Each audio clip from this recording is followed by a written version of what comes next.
Bom, pessoal. Um bom dia aí, tanto aos que estão aqui de forma presencial, como os colegas do DINTER, com a Universidade Federal do Maranhão, que estão nos assistindo, aos quais a gente pede que deixem registrados no Google Meet a sua participação, a sua presença, para que a gente possa identificá-los. Hoje nós temos aqui, muita satisfação, um colega nosso aqui da Universidade Federal do Ceará, o professor Gedailon Menezes, que nos vai falar sobre novos biomarcadores renais, endoteliais e inflamatórios para prognóstico de doenças tropicais. O Gedailon é egresso aqui da UFC, em Ciências Farmacêuticas, completou em 2011.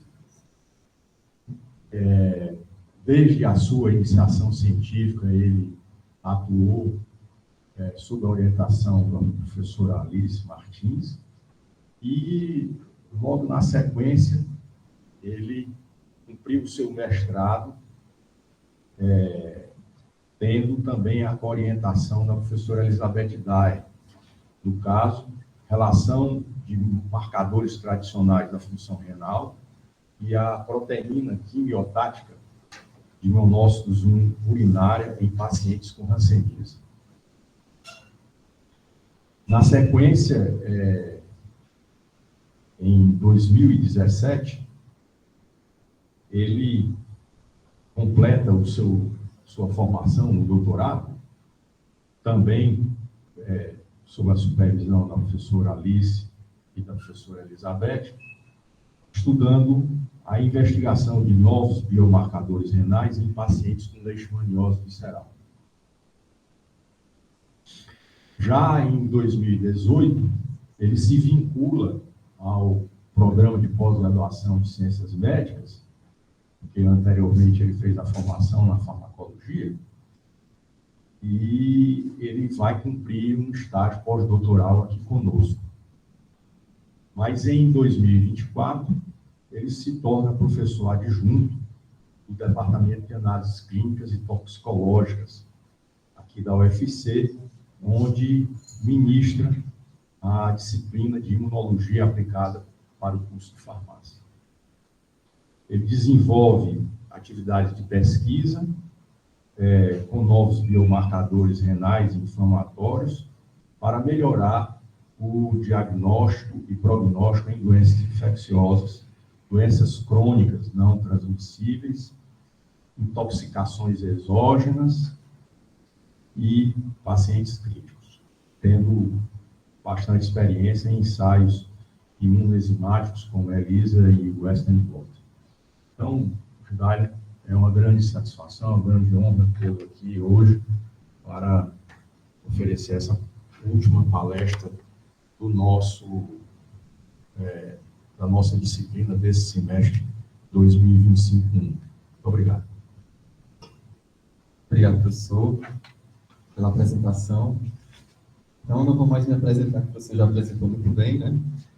Meu nome é Gedailon Cavalcante Menezes, e hoje a gente vai falar sobre nossa linha de pesquisa, né? Como o professor bem falou, desde a iniciação científica até hoje, a gente vem estudando doenças tropicais. Tudo iniciou avaliando, sobretudo, disfunção renal e injúria renal, né?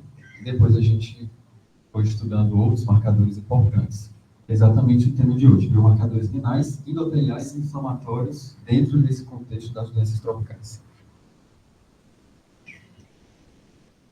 Então, as doenças tropicais são doenças que são classificadas desse modo por estarem presentes nas regiões tropicais e subtropicais do mundo, né? E essas doenças, no Brasil, têm gerado um importante problema de saúde pública, né? A gente tem alguns exemplos aqui, a grande parte dos exemplos. A gente tem doenças como dengue, zika, chikungunya, malária, né? Temos também leptospirose, hanseníase, doença de Chagas e esquistossomose. Todas essas doenças trazem problemas não só com sazonalidade importante, né? Então, alguns períodos do ano a gente tem os boletins epidemiológicos mostrando sempre problemas endêmicos, né, a determinado período do ano, e também a gente tem algumas regiões com maior número de casos de determinadas doenças, né? E dentro desse contexto de país em desenvolvimento, né, que é o caso do Brasil, a gente também tem outros problemas socioeconômicos que acabam contribuindo para esse problema de saúde pública, né, de acordo com cada doença. A questão das doenças tropicais, elas têm uma evolução clínica que pode gerar complicações graves. E alguns motivos vão estar relacionados a isso, né? Então, a gente tem doenças que não vão se limitar ao quadro infeccioso agudo, a depender de alguns fatores predisponentes, né, nesse paciente, algumas comorbidades, como a gente pode ver na dengue, por exemplo, né, o paciente que já é diabético, já é hipertenso, que tem dengue, ele tem um risco aumentado de ter injúria renal. Então, o quadro infeccioso, muitas vezes, ele é uma porta de, digamos assim, um início de uma complicação mais grave em algum órgão-alvo. E, por isso, essas doenças tropicais, por mais que você resolva a infecção, ela pode deixar uma sequela, né, um dano e gerar complicações em outros órgãos. E o diagnóstico tardio, ele é uma das possíveis causas para essas complicações, né? Então, a gente tem, em regiões endêmicas, muitos casos, eles acabam tendo diagnóstico tardio, né, dessas complicações. E isso vai levar a efeitos deletérios. Então, você vai ter um insulto crônico e esse insulto constante, né, vai gerar efeitos deletérios, a depender da doença e do órgão-alvo, tá? E aí a gente vai ter uma evolução para complicações mais graves, multissistêmicas, e dentre esses órgãos, o rim é um dos que a gente tem, nesse contexto, né, de doenças tropicais, um dos que mais sofre com injúria, né, com dano, né? E a gente pode ver já diversos estudos mostrando isso, né? A gente tem doenças como dengue, leptospirose, malária, onde a gente tem uma injúria, uma frequência, na verdade, uma incidência muito alta de injúria renal, né? E a injúria renal nas doenças tropicais ganham relevância exatamente por isso. E a depender, como eu falei, da doença, essa injúria ela é mais frequente e ela pode ser sintomática, mas na grande maioria ela é assintomática, porém pode gerar complicações graves por causa do diagnóstico tardio, né? E a injúria renal, independente da doença, né, vários estudos epidemiológicos mostram que ela está relacionada ao aumento do tempo de internação, está relacionada com desfechos desfavoráveis e aumento da mortalidade. Além desse problema, né, a gente também tem o diagnóstico da injúria renal hoje, ele ainda assim, não é perfeito, claro, né, tem muito viés. Geralmente é um diagnóstico tardio, como a gente vai falar aqui, e isso é um problema, pode ser um problema, sobretudo em algumas doenças, como dengue, leptospirose, que tem uma evolução mais rápida, né? O paciente ele pode, uma vez que não é feito esse diagnóstico de injúria renal aguda, ele pode complicar e, infelizmente, aumentando aí a mortalidade da doença, né? Então, alguns estudos já mostram, né, que essa ilha ela pode ser silenciosa e subdiagnosticada. Então, esse subdiagnóstico, né, ele abre janelas, lacunas, né, de conhecimento para a gente estudar novas moléculas que possam melhorar esse diagnóstico, né? Tanto um diagnóstico mais precoce, como também um diagnóstico com melhor acurácia, né? Então, dentro desses contextos, né, de doenças tropicais, a gente estudou grande parte delas, né, observamos no início estudos descritivos com relatos de casos, série de casos e estudos transversais apontando o quê? Apontando fatores relacionados à injúria renal, né? A partir disso, a gente começou a estudar novos biomarcadores para tentar predizer ou melhorar esse diagnóstico com essas novas moléculas e, dessa forma, começar a montar, né, modelos preditivos para esses desfechos, né? tanto injúria renal, como também outros eventos, inclusive óbito. Né? Com isso, a gente contribui para a saúde, né, através de melhores decisões clínicas com esse diagnóstico precoce, né, e mais assertivo. Então, qual é a relevância de se estudar novos biomarcadores? Então, eu montei aqui um mapa mental para a gente ir acompanhando, né, didaticamente. Então, você tem uma doença.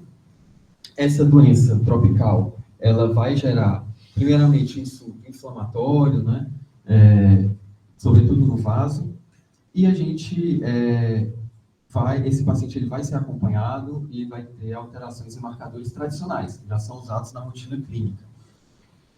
Mas esses marcadores, muitas vezes, podem ter um diagnóstico, um prognóstico não rastreável, né? E isso pode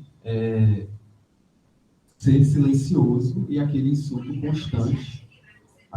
constante e, de certa forma, pode gerar, como eu falei no início da aula, né, uma sequela, tá?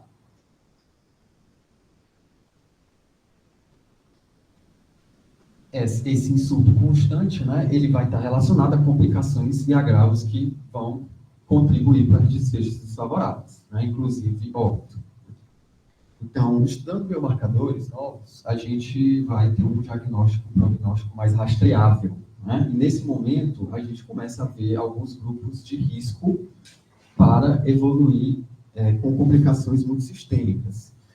Dessa forma, a gente tem um manejo diferenciado em saúde e desenvolvimento de medidas preventivas contra essas complicações. Então, a relevância maior de se estudar biomarcadores vai estar dentro desse lado azul aqui, digamos assim, né? Onde a gente consegue olhar para o perfil de risco, identificar um perfil de risco para que tenham medidas diferenciadas, né? Prioritárias em saúde. E também a gente contribui para diminuir gastos, né, em saúde, já que conforme o paciente vai complicando, ele vai precisando de serviços cada vez mais complexos e vai gerar mais gastos. Então, o que seria biomarcadores? Né? Eu trouxe aqui uma definição que nos faz pensar um pouco, né? Essa palavra nos artigos ela é muito utilizada, né? Biomarkers, então você vai ter uma palavra muito bonita que também serve para todos os marcadores que a gente já vê na rotina clínica. Né? Então, o uso da creatinina sérica, da ureia, né? Todos são biomarcadores. Por quê? Porque todos são moléculas que indicam alguma doença ou algum processo infeccioso ou algum insulto, uma lesão, e conseguem diferenciar o doente do não doente. Né? E, além disso, são marcadores, né? Biomarcadores são moléculas que conseguem dizer se aquela medida terapêutica, né? Aquela medida de suporte, ela está tendo algum efeito, né? Um efeito importante.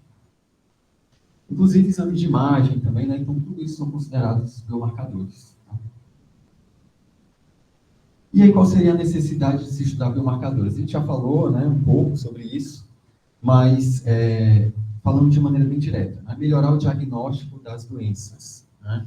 E rastreio do prognóstico. Então, você vai ter moléculas onde eu consigo detectar de maneira mais precoce aquele insulto, eu consigo ter uma sensibilidade melhor, né? Então, alguns falsos negativos passam a ser detectados com esse biomarcador.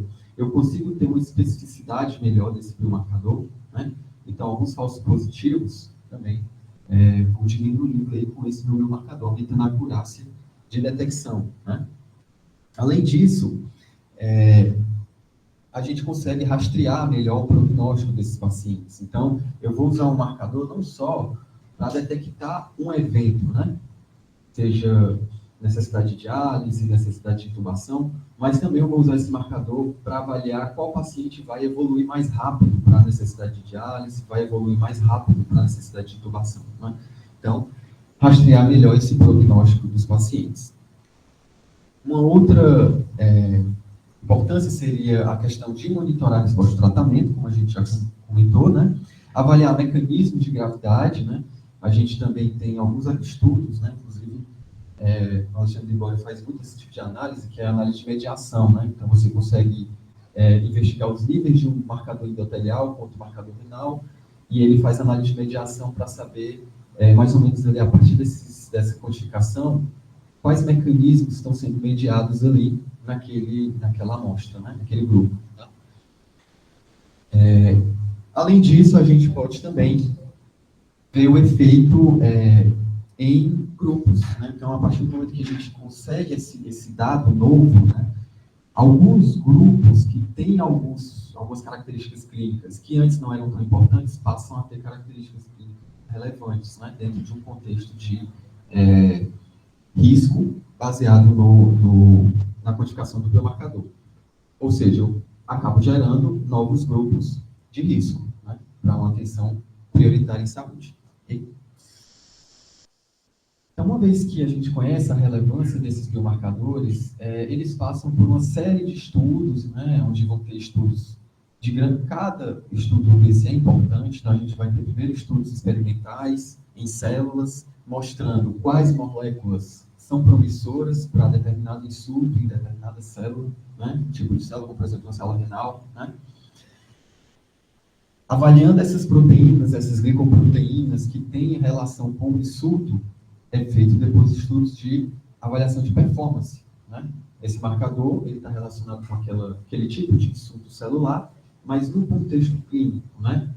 Falando um pouco da metabolômica, né? Que é onde a gente avalia níveis de proteínas, glicoproteínas naquela amostra sistêmica, né? De sangue, por exemplo.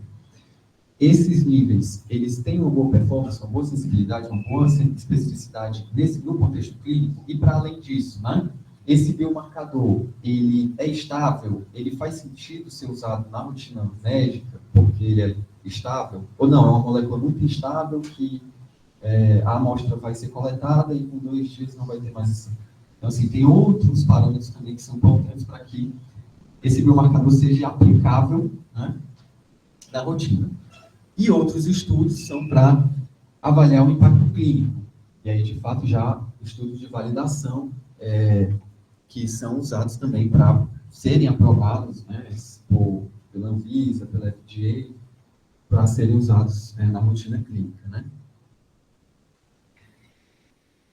Então, a partir de agora, eu vou falar sobre os biomarcadores que a gente estuda na nossa linha de pesquisa. Né?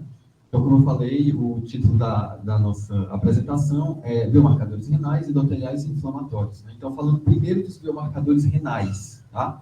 Então, os biomarcadores renais, a gente sabe, né, que o rim ele é formado por milhões de unidades funcionais, né, os néfrons, e o néfron ele é bem complexo, ele tem diferentes estruturas e diferentes tipos celulares ao longo, né, do néfron. A gente tem células no glomérulo renal, células dos túbulos renais, seja proximal ou distal, e alguns marcadores foram identificados e têm, né, uma maior especificidade para uma porção, né, do néfron. Específica. Por exemplo, a gente tem marcadores como o MCP1, que ele é produzido por células mesangiais, produzido também por podócitos, e está relacionado com dano glomerular e também dano túbulo intersticial, já que uma vez que ele é liberado no glomérulo, ele leva a uma inflamação nessa região, glomérulo, túbulo intertício, né? A gente tem marcadores como o NGAL e o KINU, que são marcadores relacionados com dano de túbulo proximal. Então, se você tem um aumento de NGAL ou KINU urinário, você pode indicar um dano de túbulo proximal. Né? Então, a gente aumenta a especificidade aí desse dano. E o NGAL também expressa túbulo distal. Né? Então, ele também tem uma relação importante, inclusive, com alguns mecanismos de ajuste fino, né, lá no túbulo distal, relacionados a distúrbios ácido básico, né, e eletrolíticos. Né? Outros marcadores, como por exemplo a cistatina, né, ela é absorvida pelo glomérulo e totalmente metabolizada no túbulo proximal. A gente também avalia a cistatina ser urinária, porque se ela estiver na urina, tem alguma coisa errada no túbulo proximal, né? Não está metabolizando a cistatina C. E também vários outros, que se eu for começar a falar aqui, não vai dar tempo, isso vai ser muita coisa, mas eu estou dando destaque para esses que foram os que tiveram resultados mais promissores dentro do contexto das doenças tropicais. Certo?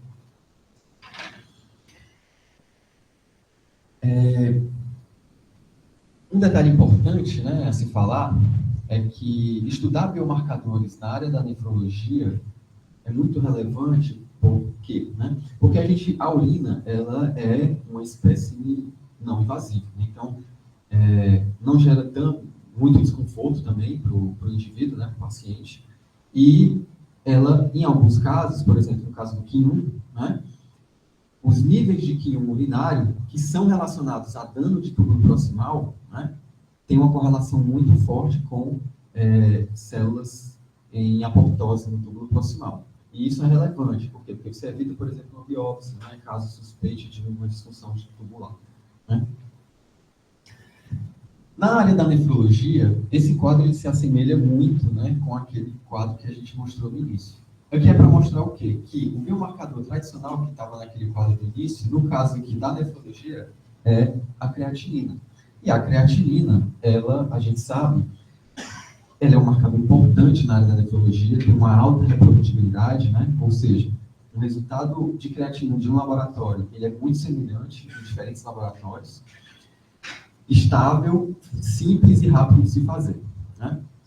Porém, só se eleva 48 horas depois do início do dano. Né? Então, você tem aí um período de 2 dias que o paciente vai ter aquele insulto que pode ser importante, mas não vai ser detectado pela creatinina. E em alguns contextos de doenças tropicais, como eu falei, esse insulto renal ele é bem intenso, como, por exemplo, leptospirose e dengue, né? Sobretudo na dengue grave. Então, 2 dias para o paciente que tem dengue grave, né, pode ser decisivo. Né? Então, qual a importância no caso da injúria renal? Se eu não tivesse diagnóstico precoce, essa elevação vai ser detectada tardiamente e vai estar relacionada ao mau prognóstico. Então, esse mau prognóstico, devido às doenças renais, como a gente falou no início da apresentação, vai estar relacionado a questão da injúria renal sempre está relacionada à complicação ou é porque esse diagnóstico ele não é bem feito? Né? E por isso que sempre está relacionado a complicações. Né? Por outro lado, a gente tem quantificação de novos biomarcadores e detecção precoce de injúria renal. E aí sim, eu poderia melhorar esse prognóstico, né? Através de medida de suporte, né? Seja uma diálise mais precoce, né? Ou alguma outra medida de proteção renal. Para além dos biomarcadores renais, a gente também tem biomarcadores endoteliais e inflamatórios. E no caso das doenças tropicais, isso tem grande importância, por quê? Porque todos são quadro infeccioso, né? Então, como é um quadro infeccioso, a gente espera que, antes de complicar outros órgãos, a gente passe por uma fase de ativação imune e inflamação sistêmica, né? E com isso a gente escolheu, na verdade, assim, uma região que é quem? O endotélio vascular, para poder tentar pegar um marcador que aumentasse antes da injúria renal, né? No contexto de doenças tropicais. Tá? E é isso que a gente vem tentando responder nos estudos, né, já respondendo em alguns, que é avaliando essa precocidade da disfunção endotelial. Aqui, só para ilustrar, a gente tem células endoteliais e a gente também tem uma camada chamada de glicocálise endotelial, que ela reveste esse endotélio vascular e atua para regular a questão da homeostase, controlar ali, mecanismos de coagulação e também de ativação endotelial. Dos marcadores promissores que a gente vem estudando, né, nessas doenças tropicais, a gente dá destaque a alguns interleucinas, como a IL-6, IL-17 e IL-18, né, MCP1, interferon-gama, PCR ultrassensível, interleucina 1-beta, e de biomarcadores endoteliais, a gente vai falar hoje bastante, né, do Sindecam, angiopoetinas, FECAM, ICAM e VEGF. Então, eu não vou falar de todos, mas eu vou dar ênfase aqui aos que tiveram os melhores resultados, né? Então, a gente estuda o Sindecam, que ele é a principal glicoproteína do endotélio, do glicocálise endotelial. Então, essa molécula, ela vai estar bastante presente nessa estrutura, né, que fica sobre as células endoteliais e está em contato íntimo ali com o sangue circulante, né? E qual a relevância desse marcador? Quando a gente tem uma descamação dessa camada, né, esse Sindecam ele vai ser destacado dessa camada e vai aumentar o sangue. E esse nível de Sindecam 1 vai estar correlacionado com o quê? Com dano endotelial. Para além do Sindecan, a gente também tem o ICAM e BCAM1, que você já deve conhecer, né, que são moléculas de adesão que vão mediar a entrada de células inflamatórias para o local da infecção. Né? Além dessas moléculas, a gente também tem as angioproteínas. Né? A gente estuda a angioproteína 1 e 2. Em que contextos elas estão inseridas? Né? As angioproteínas são duas moléculas que agem de maneira antagônica. Né? Então, uma inibe a outra. Quem é que vai inibir a ativação da outra? A angioproteína 2 inibe a ativação de um receptor pela angioproteína 1, o receptor que a gente chama de TAI2. Em um vaso preservado, bem preservado, né, sem processo inflamatório, a gente vai ter produção de angiopoetina 1 por células da musculatura lisa, vascular, e também por outras células, que vai se ligar a esse receptor TAI2, e esse receptor TAI2 vai levar a um aumento da junção entre essas células endoteliais, ou seja, essas células endoteliais elas vão estar mais próximas, o que isso vai, no caso, né, preservar a estabilidade vascular. Ao passo que, quando você tem um processo inflamatório, células endoteliais vão produzir angiopoetina 2, que vai se ligar a esse receptor TAI2 e vai inibir a ligação da angiopoetina 1. E isso vai gerar o quê? Uma desestabilização dessas células endoteliais. Elas vão se distanciar e vai aumentar a permeabilidade vascular, né? Que a gente vê naturalmente nos processos inflamatórios. Além disso, né, além dessa inibição da angio-2, a gente tem também o papel da VEGF, que se liga a um receptor de VEGF nas células endoteliais e também inibem, uma vez ativados, né, ou não, esse TAI2, a ter seus efeitos de estabilidade vascular. Então, temos aqui a angio-2 e VEGF aumentados quando a gente tem aumento de permeabilidade vascular. Né? E isso pode acontecer no início desses eventos. Né? Os estudos, eles avaliam a razão angio-2 para angio-1. Né? Então, esse dado, muitas vezes, ele acaba sendo mais específico. Né? E aí você tem uma razão aumentada, você tem mais angio-2, então você tem mais desestabilização do endotélio vascular.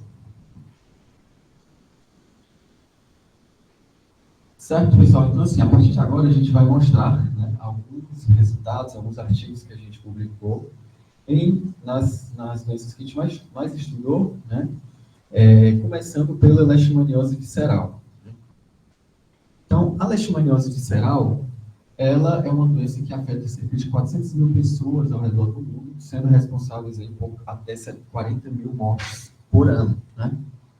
E, no Brasil, a região Nordeste, ela se destaca com o número de casos novos por leishmaniose visceral. Na época que a gente fez o trabalho do doutorado, né, teve um período endêmico de leishmaniose visceral, e o Ceará estava entre os estados com o maior número de casos no Brasil. Se não me engano, foi o estado com o maior número de casos naquele ano no Brasil. E a leishmaniose visceral, ela causa injúria renal, né? E alguns mecanismos são propostos para essa injúria e a gente teve uma confirmação, né, com os marcadores que a gente avaliou no artigo, né? Então, esse artigo de revisão mostra um pouco, né, nessa figura, mostra muito bem didático, o mosquito pálido, né, infectando o indivíduo com o parasita, e a gente tendo aqui algumas alterações renais a partir de depósito de imuno complexo, a partir de processo inflamatório, né, estimulado, e também a questão do tratamento para a leishmaniose visceral, que a gente sabe que é nefrotóxico. Né? Então, o tratamento com anfotericina B, a gente tem inclusive uma formulação que é menos nefrotóxica, né, que é a anfotericina B liposomal, mas ainda assim você tem esse insulto, né, essa injúria renal aguda por causa desses medicamentos. E você tem uma doença que já gera injúria renal, junto com o tratamento que já gera injúria renal, né, você tem que aumentar a preocupação para esse tipo de caso. E, além disso, essa injúria renal aguda ela pode evoluir para uma doença renal crônica. Né? Então, aí, alguns fatores vão contribuir também, não só esse insulto agudo, para que esse paciente evolua para a doença renal crônica. Então, os estudos que foram publicados, né, pelo grupo, no início foram mostrando essas alterações renais dentro de uma linha de casos, né, que a gente teve aqui um estudo com 57 casos, a grande parte desses estudos mostrando fatores associados à injúria renal e também estudos avaliando a disfunção renal com o uso do tratamento, né? E o estudo da Michelle, né, começou a avaliar a disfunção do túbulo glomerular em pacientes com leishmaniose visceral. Então, ela viu déficit de concentração e acidificação urinária desses pacientes e também outros marcadores de túbulo proximal relacionados à injúria renal na leishmaniose visceral.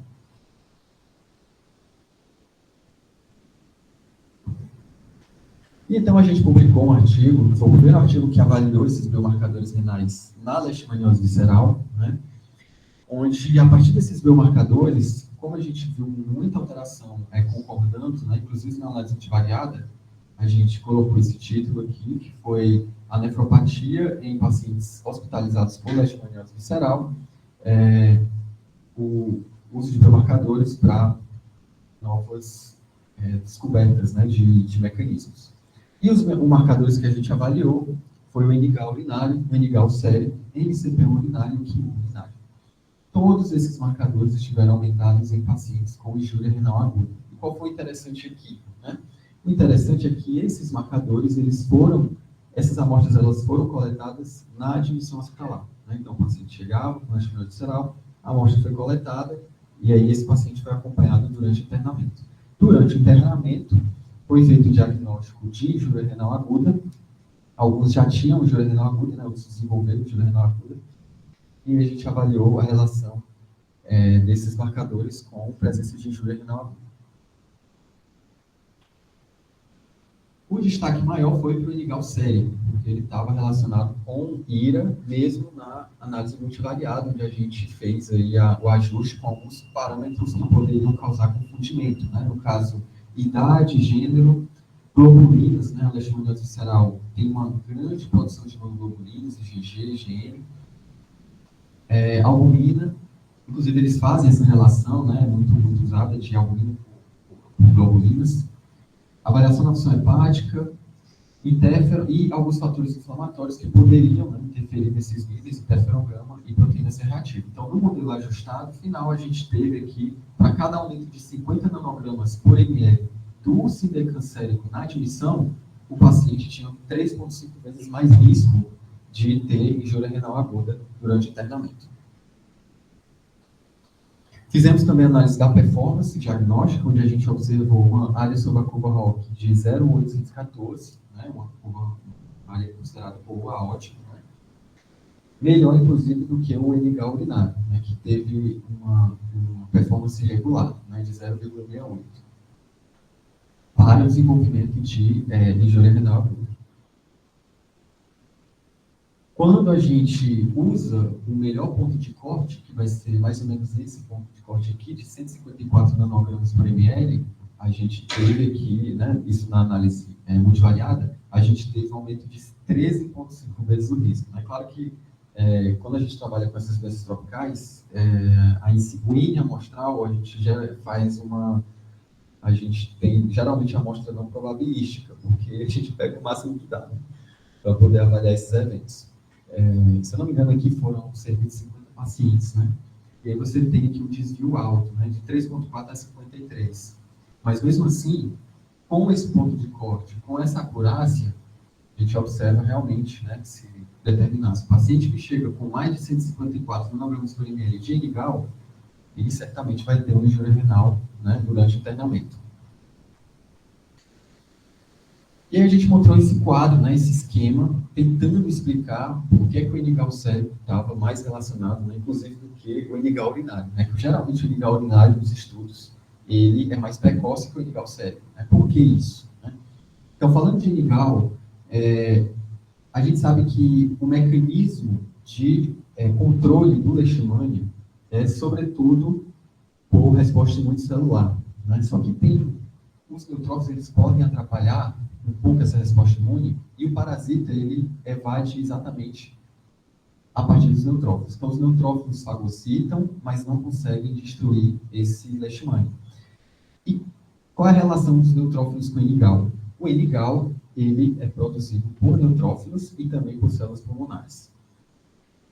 Então, o paciente que tem essa evasão mais acentuada, a gente sugeriu que ele tinha mais Enigal sendo produzido, por isso o Enigal sistêmico elevado estava se relacionando com injúria renal, já que são os pacientes que vão estar evoluindo mais grave, porque o leishmania está se escondendo aqui nos neutrófilos, né?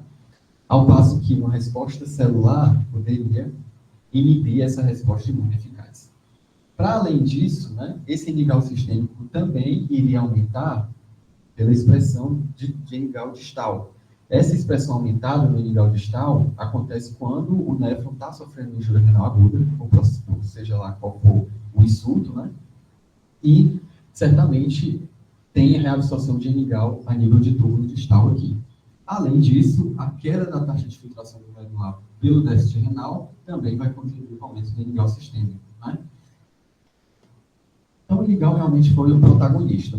Porém, a gente viu também em relação, como a gente mostrou, né, de outros marcadores, como o KIM1 e o MCP1. E a gente sugeriu lesão de túbulo proximal também, que poderia estar acontecendo. Um dos eventos, nesse caso, é a elevada proteinúria, né, correlacionada ao aumento de KIM1, já que a gente tem uma alta produção de globulinas, que são de baixo peso molecular, são filtradas, e essa sobrecarga de proteínas passando pelo túbulo proximal também vai gerar estresse oxidativo e dano celular. A gente vai ter uma lesão de túbulo proximal aqui, né? Ok? Depois desse estudo, a gente também avaliou biomarcadores na leishmaniose visceral, mas olhando o contexto do tratamento, né? Então, será que o tratamento ele vai melhorar, né, obviamente, a infecção, mas também vai melhorar o perfil renal, né? Então, pelos biomarcadores, a gente observou que durante o tratamento houve aumento de alguns marcadores importantes, né? Então, apesar do paciente melhorar, a gente teve diminuição da interleucina 6, né? Dano significativo aqui, que é uma interleucina relacionada a eventos pró-inflamatórios mais graves. A gente teve, ainda assim, uma certa lesão pelo KIM1 e pelo MCP1, né, nesse néfron.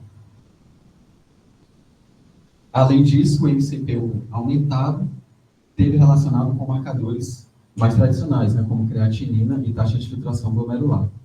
E aí a gente sugeriu que talvez esses marcadores fossem importantes para, mesmo usando o tratamento nefroprotetor, você tentar rastrear ali qual paciente que ainda está tendo um insulto que pode ser relevante, né? Não.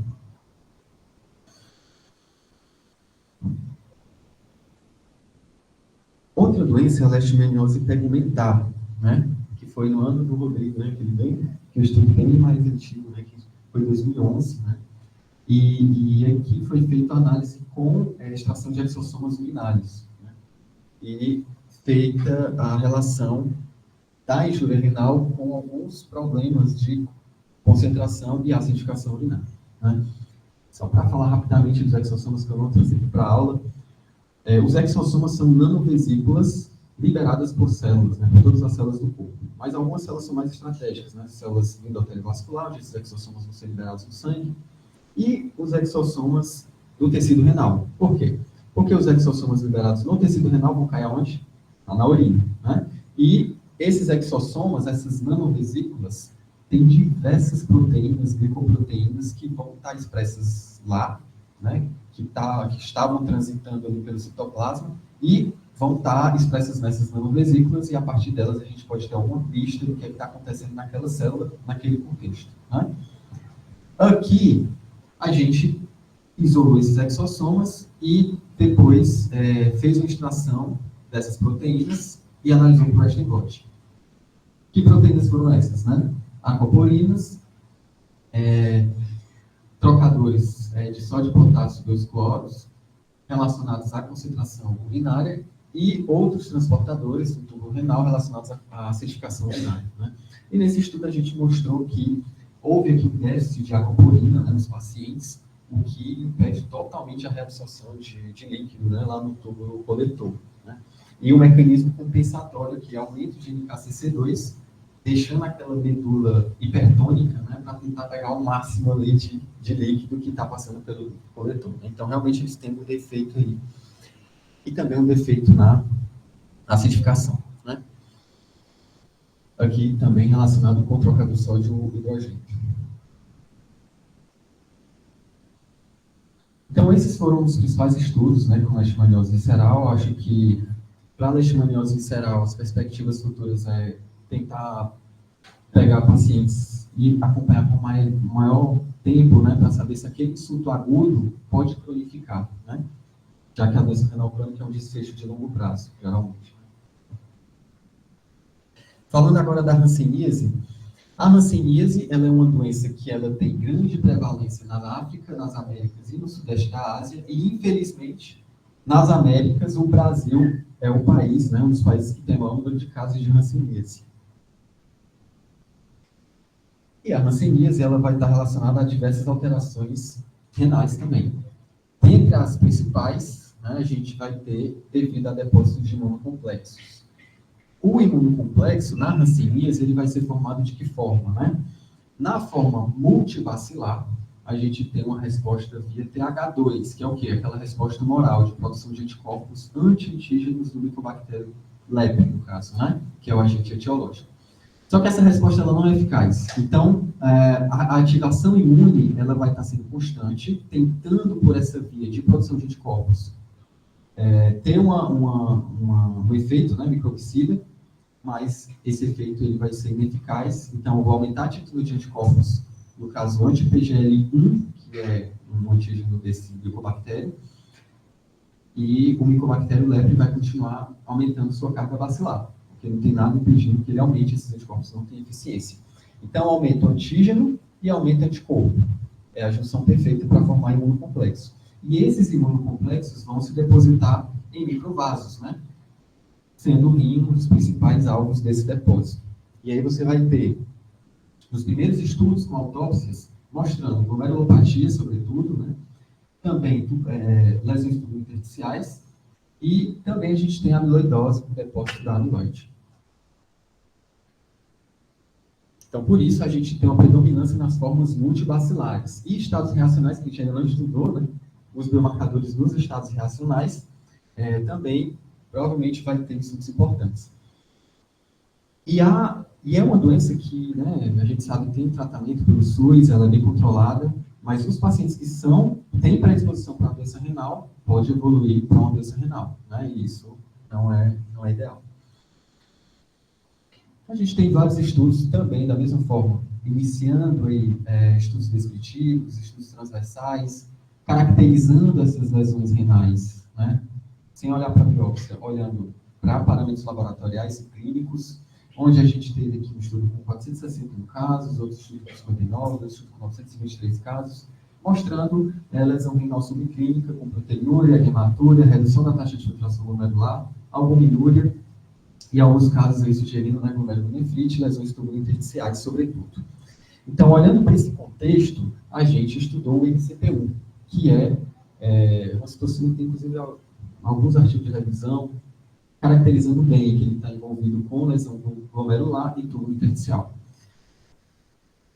A gente fez, então, essa análise comparando grupos que tinham diferentes formas clínicas da hanseníase, com a forma multibacilar e com a forma falso-bacilar, que é aquela forma menos grave, né, do perfil com a carga bacilar menor. E aí a gente observou essa relação do MCP1 urinário com a carga bacilar, tendo uma correlação de 0,3, uma correlação baixa, com o estresse oxidativo renal e com excreção de albumina.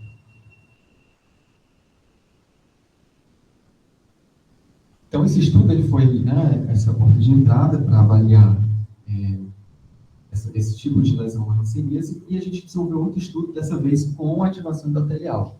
né? Já que na hanseníase multibacilar a gente tem muita ativação endotelial e a gente quis ver se isso também estava relacionado com injúria renal. Nesse estudo, o que se destacou foram a ICAM e VCAM, né, relacionados aqui com a hanseníase multibacilar, e no caso do VCAM, relacionado com a duração dos sintomas da leptospirose.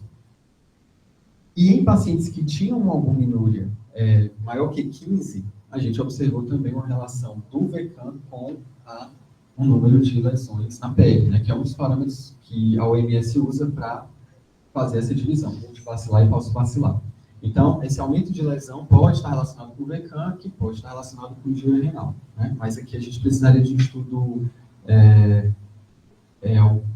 coorte, né? Seja transverso, seja retrospectivo ou prospectivo, para poder tentar avaliar a causalidade aqui, né?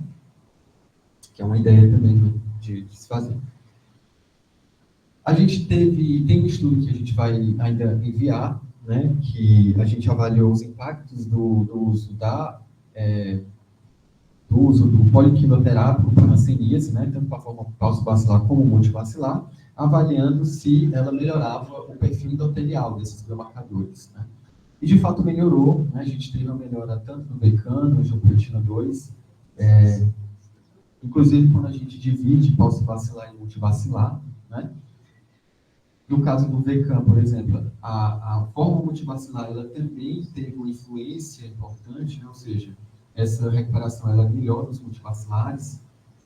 Da mesma forma, CINDECAM, com a recuperação melhor nos multibacilares. O 800 só teve uma diminuição relevante. Para a esquistossomose, a gente avaliou também o MCP1 sobretudo, né? Então, na esquistossomose, é uma doença causada pelo cistossoma, que tem como principal vetor caramujos, né? E essa doença também afeta o rim, sobretudo por depósito de imunocomplexo e antígenos do parasita que pode entrar lá no tecido renal, né? E estimular glomérulo nefrítico, lesão do rim intersticial. Nefropatia por IgA também pode acontecer. E essas lesões, algumas vão passar primeiro pela injúria renal aguda e outras, alguns estudos mostram que outras vão direto levar ao desenvolvimento de doença renal crônica, né? O que a gente sabe que muitas vezes é subdiagnosticado isso daqui, né? Então o paciente acaba tendo aquele subclínico, né? Subdiagnosticado e evolui direto para a doença renal crônica. E aí o primeiro estudo que a gente publicou com esquistossomose foi avaliando a função renal em pacientes com forma mais grave, que é a forma hepatosplênica, né? E o MCP1 estava dando ótimo, né? Então, nas análises a gente avaliou também na esquistossomose e ele estava relacionado com marcadores de proteinúria e albuminúria. A gente viu também outros parâmetros, né, de alteração, mas o MCP1 urinário, de fato, ele se destacou e a gente sugeriu uma alteração, sobretudo, de depósito de imunocomplexo, realmente, né?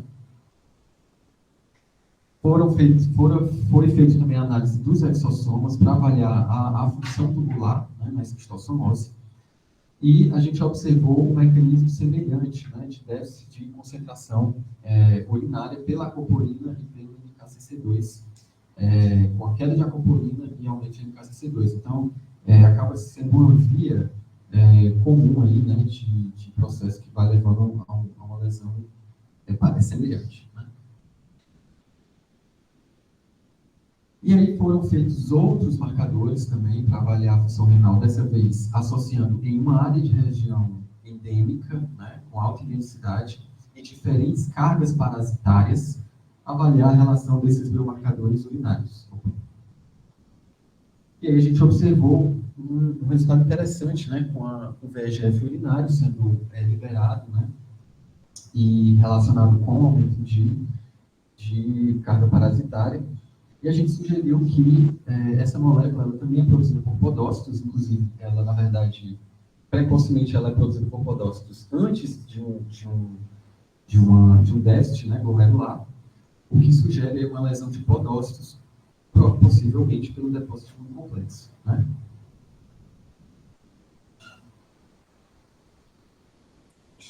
Carregou, vai ter que passar. Carregou, pode passar.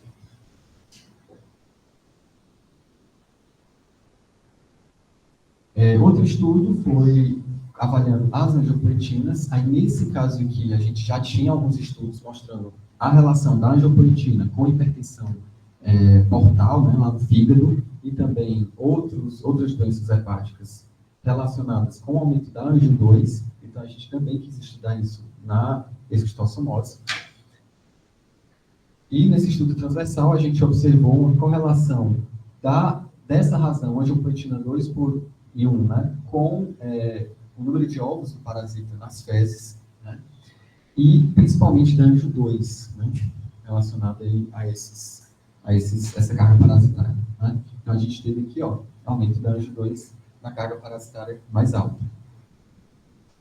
Quando a gente, né, assim, a gente teve também para esse trabalho o diagnóstico clínico, e no diagnóstico clínico a gente observou que a forma mais grave também teve um aumento da angiopoetina 2 e da razão das angiopoetinas. Então, a gente sugeriu que condições hepáticas mais severas na esquistossomose, esses biomarcadores, né, as angiopoetinas, elas podem ser marcadores promissores para avaliar essa gravidade, né, independente de outros exames, e apontar aí um quadro inflamatório mais extenso, né, que pode, digamos assim, impactar na lesão hepática. Falando agora de dengue, no caso da dengue, a gente tem alguns estudos de revisão, mas a gente não fez ainda estudo com biomarcadores, esses marcadores endoteliais. E a dengue, né, uma doença muito conhecida, tem como principal alvo o aumento da permeabilidade vascular. E a gente já lembra, né, das angiopoetinas, né, que a gente está falando aqui extensivamente. E esse aumento de permeabilidade vascular vai estar relacionado com doença renal. A gente sabe que é uma doença que tem, sobretudo na linha grave, tanto esse problema da permeabilidade vascular como distúrbios hemorrágicos, contribuindo para a injúria renal. Então, você tem maior necessidade de hospitalização, maior mortalidade, risco para a doença renal crônica. E nesse estudo, a doença renal crônica, a presença de doença renal crônica, aumentando o risco para a dengue grave. Então, como eu falei, a lesão endotelial na dengue pode ser um fator importante, decisivo para o prognóstico do paciente. E a angiopoetina 2, como ela aumenta a permeabilidade vascular, é um dos fatores que aumenta a permeabilidade vascular, pode ser um marcador importante, precoce para esse paciente que vai evoluir mais grave. Né? E alguns estudos já fizeram essa análise. Né? Então, a gente já tem estudo mostrando a angiopoetina 2 aumentada nesses pacientes mais graves, né? E também CAN1 e VCAN1 se relacionando com gravidade. E isso pode ser, como falei, né, esse distúrbio de aumento de permeabilidade vascular, levando a complicação multissistêmica. A gente sabe também que na dengue a gente tem problema do choque hemodinâmico, né? Você também tem isquemia renal. Então, tudo isso vai realmente complicando o paciente. Agora, falando de leptospirose, provavelmente que é a última doença. Acho que é a última doença, leptospirose. Então, na leptospirose, né, a gente sabe que o Brasil tem muitos casos e gera muitos óbitos, uma letalidade de 8,7%, né, sobretudo em eventos da natureza, como a gente vê enchentes, né, você acaba tendo mais casos de leptospirose. E a gente tem estudado também esses biomarcadores, no caso da leptospirose, baseado na literatura, sobretudo os endoteliais, né, já que como a gente observa nesse estudo, Sindecan se relacionando com injúria renal aguda e CAN-KIN1 e o próprio Sindecan se correlacionando com marcadores de lesão renal. Nesse estudo, pessoas, inclusive jovens, né, esse estudo foi feito com pacientes que tiveram leptospirose a partir de um treino do Exército, não foi? Com um grupo de jovens, né, que foi fazer um treino do Exército em uma região. A região foi em qual foi isso? Eu não, onde que é isso? No local eles fazem treinamento. Eles fazem treinamento e lá foram cerca de 40 e poucos pacientes que tiveram leptospirose, né? E eu acho que esse exercício bem intenso acaba sendo cortes, né? E você favorece a entrada de leptospira, né, na água contaminada. Soldados, né? da mesma faixa etária. Todos na mesma faixa etária, exatamente. Acabou sendo um grupo experimental, né? Um grupo bem definido com faixa etária jovem, que teoricamente não teria lesão renal, injúria renal, né? São pessoas saudáveis, né, comorbidades, mas mesmo assim a gente viu relação dessa entrada aqui do leptospira. Ele tem uma capacidade de invasão celular e aí ele consegue aqui destruir essa camada do glicocálice endotelial, aumentando os níveis de sindecam no sangue. E esse aumento dos níveis de sindecam no sangue, quanto maior, ou seja, quanto mais esse leptospira invadiu e causou dano vascular, né, endotelial, maior foi a injúria renal e os marcadores de lesão renal. Então, esse estudo foi um estudo inicial e a gente também estudou agora no contexto hospitalar, né, biomarcadores endoteliais que acabaram sendo preditores de hemodiálise na leptospirose grave. Então, a gente separou o grupo que precisou de hemodiálise e o grupo que não precisou de hemodiálise. Essa dosagem também foi feita na admissão hospitalar, né? Então, você fez a coleta na admissão hospitalar, fez a quantificação do marcador e foi acompanhado esse paciente durante o internamento. E aí, o grupo que precisou de hemodiálise foi o grupo que teve níveis aumentados de angiopoetina 2 e sindecam 1, né? Sobretudo. A gente também teve um aumento discreto aqui do FGF23, que é outro marcador também relacionado a dano renal e vascular. E quando a gente fez a análise de curva ROC, também está bem feia aqui, né, porque tem um tamanho amostral pequeno, menor, a gente já teve identificação de efeito aqui, ó, com sindecam 1, com a curva ROC de 0,708. E para melhorar isso, a gente fez uma análise combinada com esses marcadores e a gente conseguiu uma curva ROC de 0,753, né, significativa. Recentemente, a gente também publicou um estudo usando técnicas de machine learning para desenvolver um score preditivo para a mortalidade na leptospirose. E dentro de uma série histórica de casos, desde a década de 80, né? 84, tinha mais ou menos, acho que 800 casos, né, nesse banco. Foi treinado, né, um algoritmo para fazer um score preditivo. Tá?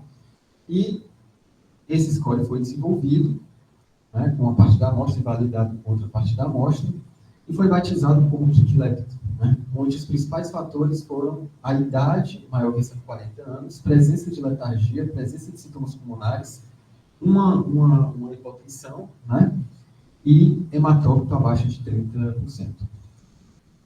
Essa pontuação gerou uma acurácia, né, como a gente pode ver na curva ROC aqui, de 0,79 e 0,778. E a gente vai ainda mandar um estudo, né, avaliando a relação desses marcadores com esse score desenvolvido, né? E a gente ainda precisa fazer novos estudos com uma amostra nova para tentar validar esse score, né, que foi desenvolvido para avaliar, não nessa amostra histórica, mas em uma amostra nova, se esse score ele também vai ter boa performance de sensibilidade, especificidade diagnóstica. Né?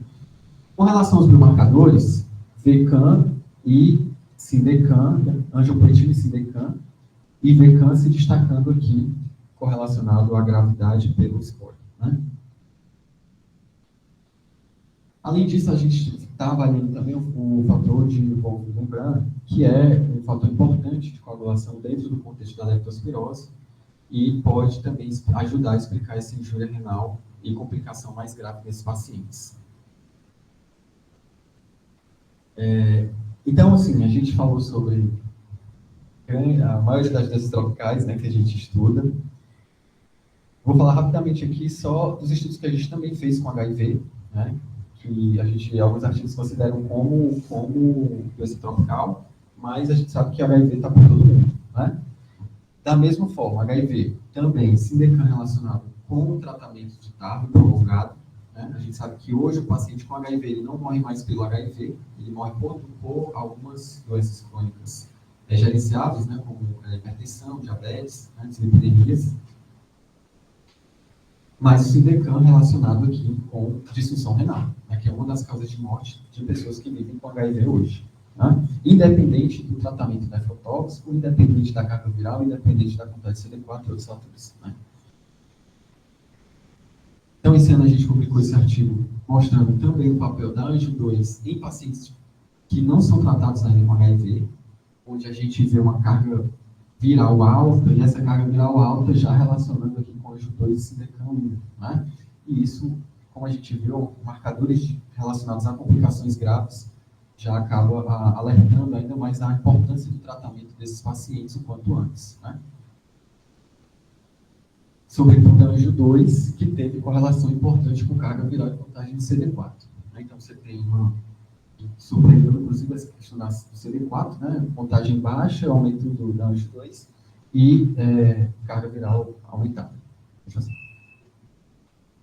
E encerrando, né, a questão da Covid, que foi exatamente na época que fez o estágio pós-doutoral, né? A gente estudou biomarcadores urinários em um leito, né, de UTI do IGTF, pacientes graves, né, críticos, e a gente observou também o NGAL, dessa vez o NGAL urinário se destacando, né, e aqui interessante, né, porque o paciente entrava na UTI, fazia a quantificação do NGAL e ele foi preditor de óbito, né. Ele foi preditor de óbito, a gente teve aqui uma ROC boa, né, dele, a gente foi um ponto de corte de mais ou menos 118 nanogramas por miligrama de creatinina, e quando a gente faz análise combinada, usa mais outros marcadores de disfunção renal, a gente melhora aí essa capacidade de diagnóstica. E também vimos pela sobrevida um déficit de sobrevida mais intenso com a análise combinada desses biomarcadores, ou seja, mostrando o prognóstico. O paciente vai morrer e vai morrer mais rápido, né? Outro estudo, dessa vez avaliando biomarcadores endoteliais, Sidecam se destacou para a COVID grave, né? Sendo associado de maneira independente à COVID grave. E a gente também estudou o desfecho de diálise para esses biomarcadores endoteliais na COVID, onde a gente observou a razão das angiopoetinas se destacando aqui para prognóstico ruim na COVID grave, né? E, no caso, necessidade de diálise.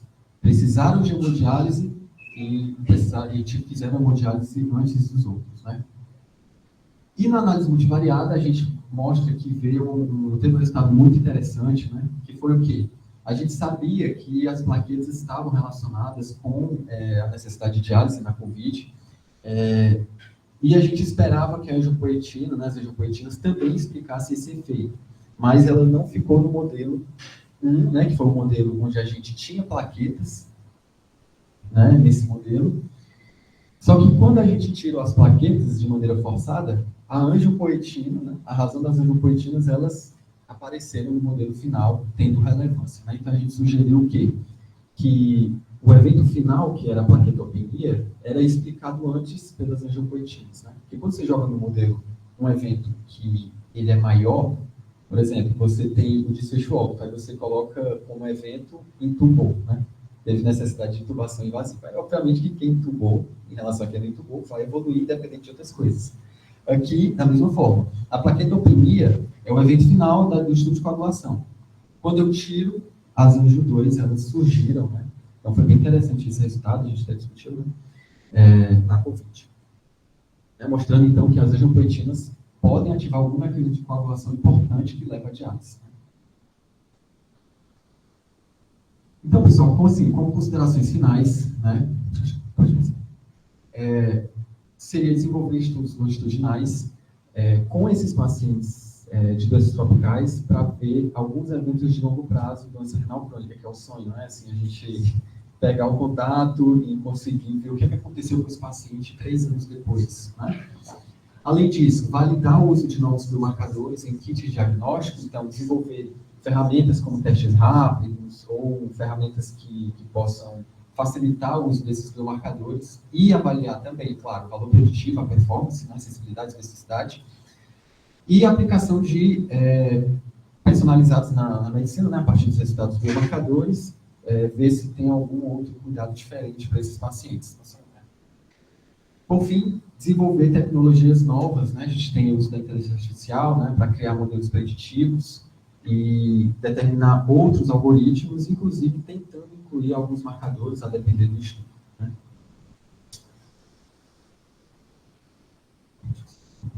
E é isso, pessoal. Assim, aqui a gente sabe que essas pesquisas não são possíveis de ser desenvolvidas sozinhas, né? Então, a gente tem a participação de diferentes frentes, a gente tem parcerias com hospitais como JF, HGF, né, o Hospital São José, que é um dos mais importantes, já que são doenças tropicais, né, caráter infeccioso, e parceria aqui também com o laboratório da professora Alice, né. Recentemente eu entrei com o professor de biologia aplicada, então a gente trabalha junto também com novos espaços lá no departamento para otimizar essas análises.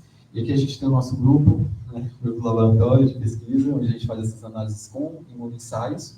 E também tem nossos professores, a Poliana, que daqui foi para a Austrália, né, e está também desenvolvendo umas pesquisas lá importantes. E os ligantes da medicina, né, que são assim, essenciais, sobretudo para recebimento dessas amostras, análise de prontuário, né, acompanhamento dos pacientes. Então, obviamente, né, no início era muito difícil, assim, né? Depois, conforme vai chegando mais alunos, mais pesquisadores, o trabalho vai ficando mais fácil e melhor. Né? E aí você vai conseguindo fazer tudo. E é isso, pessoal. Obrigado, agradeço o convite e foi um prazer ter passado por isso.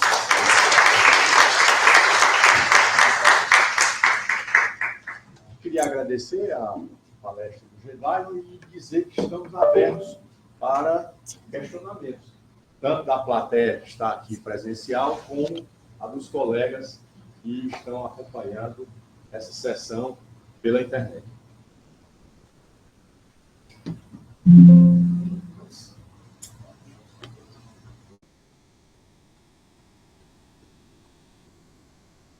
Alguma coisa aí, Eduardo?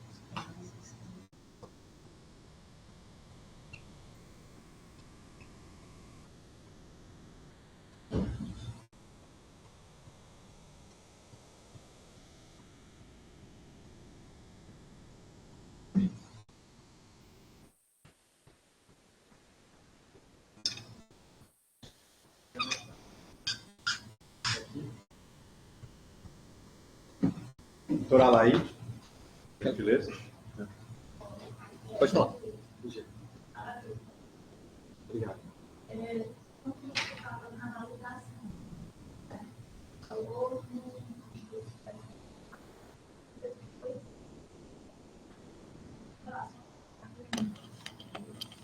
Isso daí tem uma sequência que sempre tem que ser para poder validar. É interessante a gente olhar primeiro a literatura, né? O que é que já foi feito, né? A pergunta foi, né, se existe uma sequência, né, de estudos. Aquela sequência que eu mostrei, ela vai geralmente ser seguida daquela forma mesmo. Então, você vai ter moléculas promissoras que já foram mostradas em estudos experimentais, né, estudo in vitro, né, e você vai usar essa molécula e vai ver se consigo quantificar essa molécula em amostras, no nosso caso, né, de urina, né. A partir daí, a gente vai ter um desenho experimental, né, digamos assim, um desenho, um estudo observacional, para poder, de maneira causal, se for um estudo de coorte, mostrar que a molécula ela é preditiva, uma molécula que tem uma boa sensibilidade, uma boa especificidade. Depois dessa fase, aí você pode entrar com o estudo de validação, né, no comitê de ética, para avaliar o quê? Dentro do serviço clínico, o uso dessa ferramenta pela equipe para avaliar se ela vai gerar algum impacto dele, né? Mas aí já, claro, esse tipo de estudo já é o estudo final, né? Onde aquele que você vai precisar de uma aprovação também, né, ética, né, e de órgãos de controle, né? E aí você, colocando esse marcador dentro do cuidado clínico, você avalia, será que usar esse marcador para diagnóstico impactou positivamente mesmo ou não? Não teve...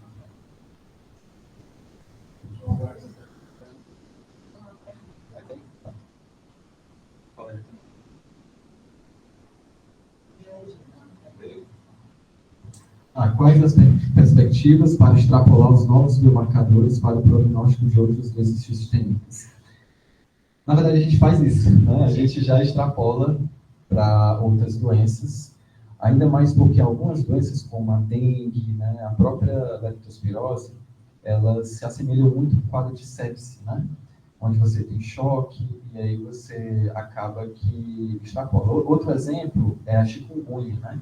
A gente tem algumas doenças, no caso da artrite reumatoide, onde a interleucina 17 ela tem um papel interessante, mas a gente ainda não viu na chikungunya se isso está relacionado com injúria renal, mas que na chikungunya essa injúria renal seja bem mais rara, né?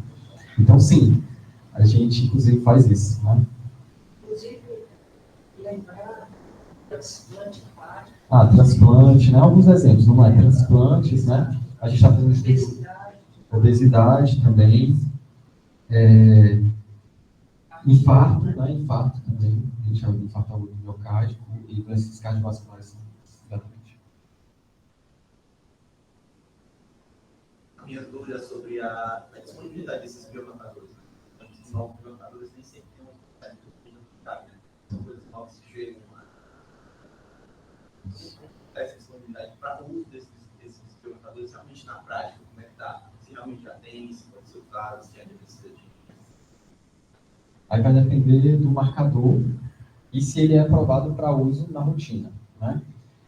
Todos esses que eu falei aqui são marcadores de pesquisa, né? Inclusive os kits que a gente compra, ele deixa isso bem claro, né? Assim, que é um ensaio apenas para propostas de pesquisa, né? Mas alguns marcadores, como o Enigal, por exemplo, né? Ele é usado na Europa. A Europa aprovou o uso do Enigal, o Quinto também, se não me engano, né? Alguns já usam, né? Isso. Mas aí tudo vai depender muito, né, da vigilância em saúde, né? Da aprovação da... Comparado com a creatinina, o custo o custo ele é mais elevado, mas assim, depende, né? Também, os ensaios hoje, por exemplo, no caso do Sidecan, tem um artigo que a gente inclusive colocou isso na discussão.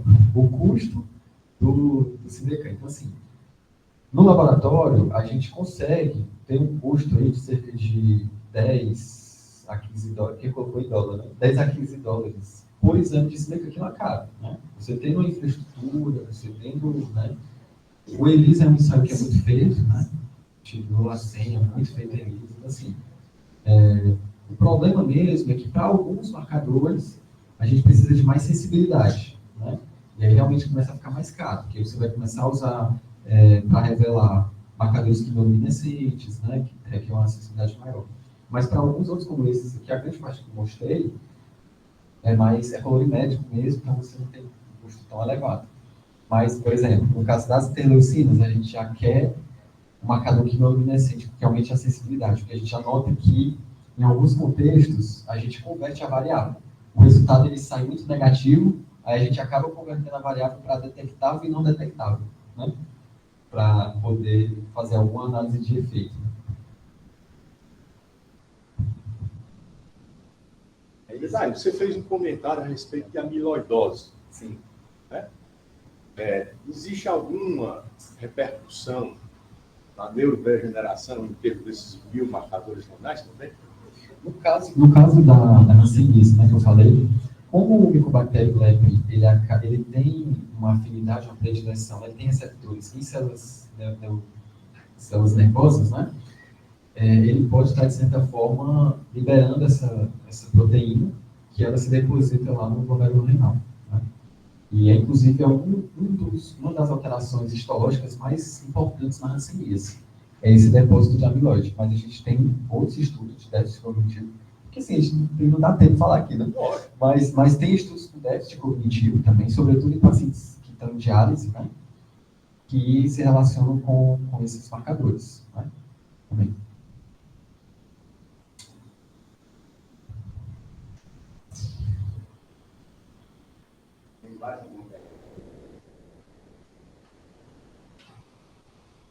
Bom, eu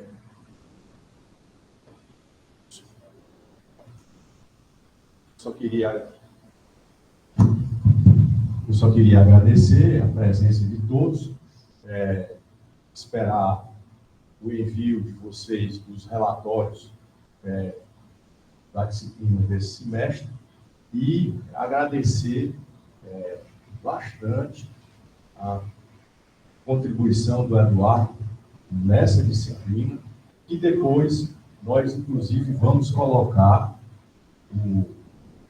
a sua aula, disponibilizar no YouTube, juntamente com, se você autorizar, o arquivo PDF. Certo. Também a gente coloca no nosso portal e, com isso, consegue uma divulgação mais ampla na comunidade. Muito obrigado aí, pessoal. Obrigado.